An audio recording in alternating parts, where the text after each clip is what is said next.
അള്ളാഹുവിന്റെ തീരുമാനമാണ്. അള്ളാഹുവിന്റെ തീരുമാനം പോലെയാണ് എല്ലാം നടക്കുക. ജോലികളോ കൂലികളോ വേലകളോ സ്ഥാനങ്ങളോ മാനങ്ങളോ ശരീരപ്രകൃതങ്ങളോ നിറങ്ങളോ അല്ല അള്ളാഹുവിന്റെ അടുക്കലുള്ള സ്ഥാനമാനങ്ങൾ നിർണയിക്കുന്നത്.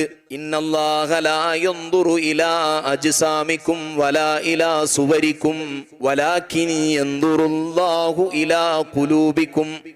അല്ലാഹു സുബ്ഹാനഹു വ തആല നമ്മുടെ രൂപങ്ങളോ നമ്മുടെ കോലങ്ങളിലേക്കോ ഒന്നുമല്ല അള്ളാഹുവിന്റെ നോട്ടം. അള്ളാഹുവിന്റെ നോട്ടം നമ്മുടെ ഹൃദയങ്ങളിലേക്കാണ്. അതുകൊണ്ട് ഹൃദയ വിശുദ്ധി ഉണ്ടാകണം. അള്ളാഹു സുബ്ഹാനഹു വ തആലയുടെ തീരുമാനമാണ്. മാത്രമല്ല സത്യസന്ധത ജീവിതത്തിൽ ഉടനീളം പുലർത്തണം, സംസാരിക്കുന്നിടത്ത്. അതുപോലെ തന്നെ വിശ്വസ്തത പുലർത്തണം, ആരെയും വഞ്ചിക്കാൻ പാടില്ല. വിശ്വസ്തതയും സത്യസന്ധതയും അതുപോലെ ആവശ്യമില്ലാത്ത കാര്യങ്ങളിൽ നിന്ന് ഞാൻ വിട്ടുനിന്നപ്പോഴുമാണ് അല്ലാഹു സുബ്ഹാനഹു വ തആല ഞാൻ ഇന്ന് കാണുന്ന പദവിയിലേക്ക് അല്ലാഹു സുബ്ഹാനഹു വ തആല എന്നെ ഉയർത്തിയിട്ടുള്ളത് എന്ന് ലുഖ്മാനുൽ ഹകീം റളിയല്ലാഹു അൻഹു ഓർമ്മപ്പെടുത്തുകയാണ്.